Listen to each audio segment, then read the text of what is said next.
Halo anak-anak, berjumpa kembali dengan Pak Suratno. Untuk kali ini kita akan belajar IPA. Materi yang kita bahas adalah pelestarian hewan dan tumbuhan. Pelestarian hewan dan ada banyak jenis hewan yang hidup di dunia ini. Beberapa di antaranya sudah mulai langka. Maka hewan-hewan itu dipelihara di tempat yang khusus, misalnya kebun binatang. Saya yakin kalian sudah pernah berkunjung ke kebun binatang. Hewan apa saja yang ada di kebun binatang? Banyak. Ada gajah mungkin, jerapah, singa, kancil, beruang, dan masih banyak.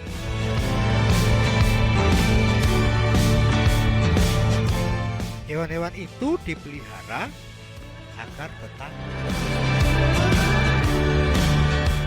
Sebenarnya tidak hanya hewan yang harus kita pelihara kelestariannya, tumbuhan juga harus kita.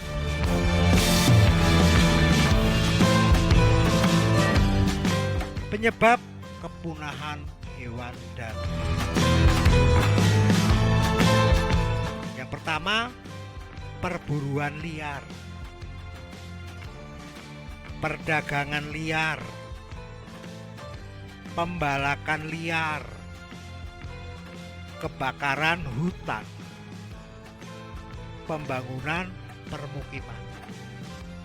Maka sekarang banyak sekali pemukiman perumahan yang kadang-kadang mengorbankan tanaman yang sebenarnya untuk tempat hidup hewan-hewan yang ada.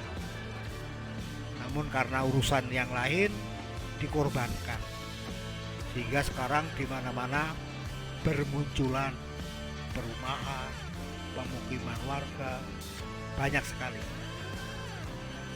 Kemudian dianggap juga sebagai hama. Beberapa tempat di Indonesia yang hewan-hewannya sudah mulai langka. Hampir di seluruh wilayah Indonesia ada hewan-hewan yang langka.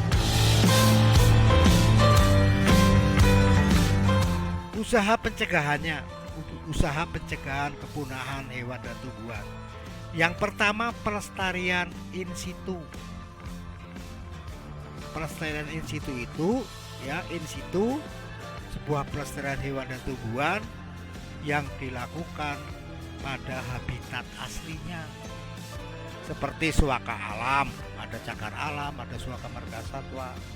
Kemudian kawasan pelestarian hutan, ada taman nasional, kemudian taman hutan raya, taman wisata alam,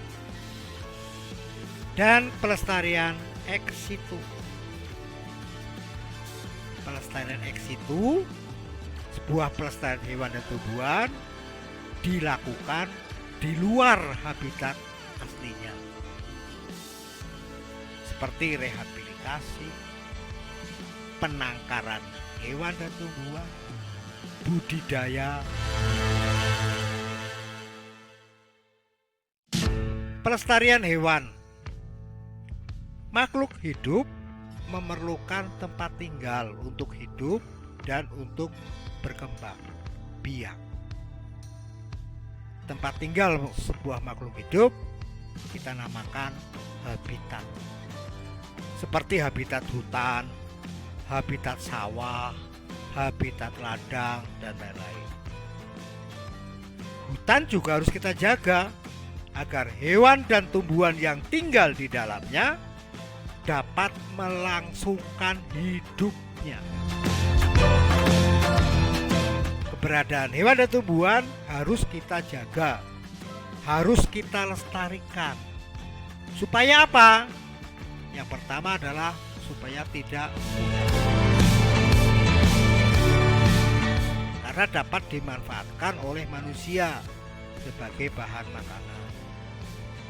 Kemudian menjaga keseimbangan ekosistem. antara produsen dan konsumen. Produsennya itu ya hewan, ya tumbuhan, konsumennya adalah manusia, kita. Dapat juga dimanfaatkan sebagai sumber belajar untuk mengembangkan ilmu pengetahuan. Upaya yang dapat dilakukan untuk pelestarian hewan. Yang pertama, memahami pentingnya pelestarian hewan. Untuk melestarikan hewan, kita harus memahami cara merawatnya dengan baik.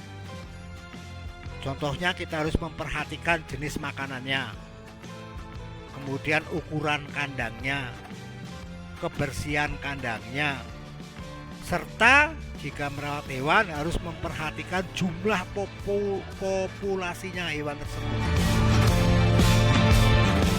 Jika hewan-hewan tersebut sudah terlanjur dipelihara dan termasuk hewan langka, maka sebaiknya kita menyerahkan kepada lembaga yang berwenang seperti BKSDA.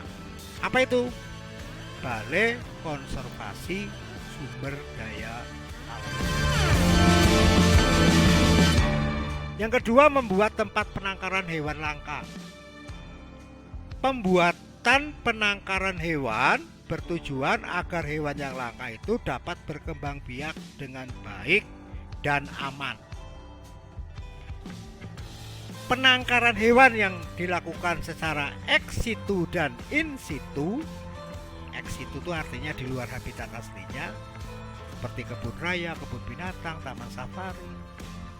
Ataupun in situ yang artinya habitat aslinya, seperti taman nasional, cagar alam, suaka marga satwa, hutan lindung. Contoh-contoh hewan langka yang di Indonesia seperti komodo, orangutan, harimau Sumatera, badak berjula 1, burung cendrawasih, jalak Bali, dan masih banyak lagi. Itu yang harus kita jaga dan harus kita lestarikan. Kalau kita tidak menjaga dan melestarikan, jelas anak cucu kita nanti tidak bisa menikmati, oh ini komodo, oh ini orangutan, harimau Sumatera. Tidak ngerti nanti anak-anak kita, ya. Maka tugas kita adalah melestarikan. Kalau kita tidak bisa melestarikan, paling tidak kita harus bisa menjaga, jangan merusak. Yang ketiga, tidak melakukan perburuan liar dan dijual belikan. Karena berdasarkan Undang-Undang Republik Indonesia Nomor 5 Tahun 1990 Pasal 19, setiap orang dilarang melakukan sebuah kegiatan yang dapat mengakibatkan perubahan terhadap keutuhan kawasan suaka alam. Pelestarian tumbuhan itu bisa dilakukan dengan mengembangbiakan secara vegetatif alami ataupun vegetatif buatan. Bisa tidak menebang pohon secara sembarangan. Melakukan tebang pilih. Apa itu tebang pilih? Ya nanti kalau sudah menebang itu harus menanam kembali sebenarnya. Bukan hanya menebang saja. Tidak hanya menebang asal pohon itu belum waktunya langsung kita tebang. Maka harus dipilih pohon mana yang sudah layak ditebang. Kemudian melaksanakan penghijauan. Pelestarian tumbuhan bisa juga secara ex situ dan in situ. Dan yang terakhir, mengembangkan tumbuhan langka dengan kultur jaringan. Sekali lagi ditegaskan, untuk mencegah punahnya hewan perlu pelestarian secara ex situ dan in situ. Ex situ itu contohnya rehabilitasi hewan, penangkaran hewan, budidaya. Pelestarian in situ yaitu pelestarian hewan dan tumbuhan yang dilakukan pada habitat aslinya. Sebagai contoh, pelestarian badak berjula 1 di ujung kulon. Model pelestarian in situ juga dapat dilakukan melalui suaka alam dan pelestarian.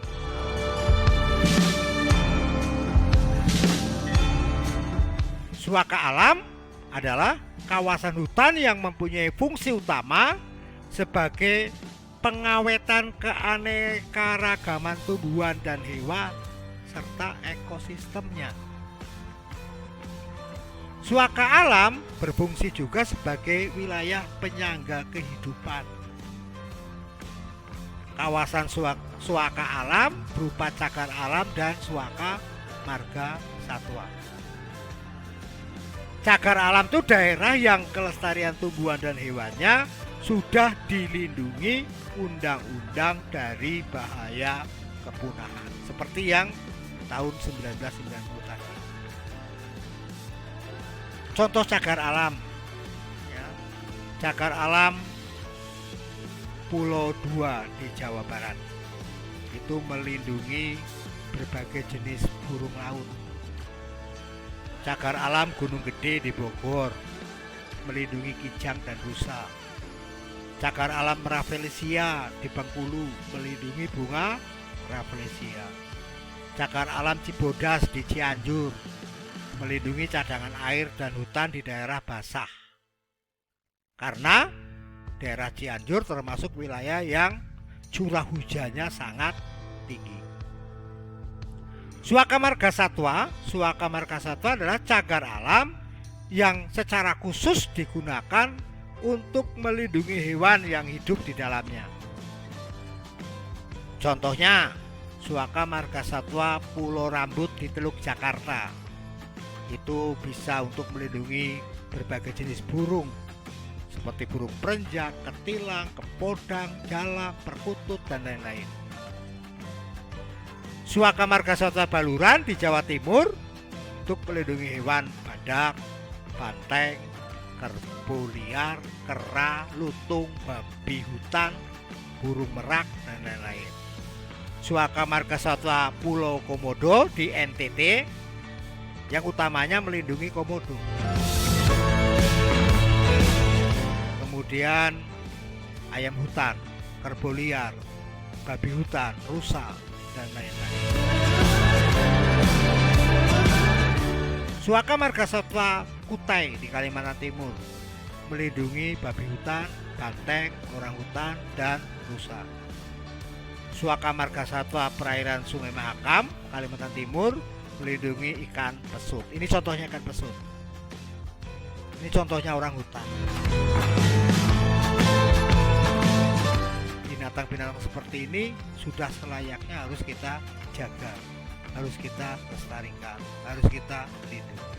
Karena kekayaan alam inilah ya yang menjadi sumber kehidupan untuk masa-masa yang akan datang.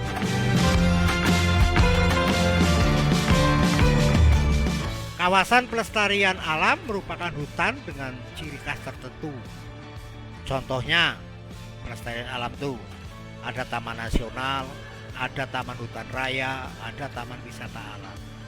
Seperti Taman Nasional Gunung Leuser di Aceh, Taman Nasional Waikambas di Lampung, Taman Nasional Ujung Kulon di Jawa Barat, yang dulu Jawa Barat, sekarang masuk ke provinsi Banten. Hutan raya. Contoh hutan raya ada Kebun Raya Bogor, Kebun Raya Cibodas, Kebun Raya Baturaden. Taman wisata alam merupakan pelestarian alam untuk pariwisata dan rekreasi. Ingat, pariwisata dan rekreasi. Tetapi kalau kita berkunjung, kita tidak boleh merusak.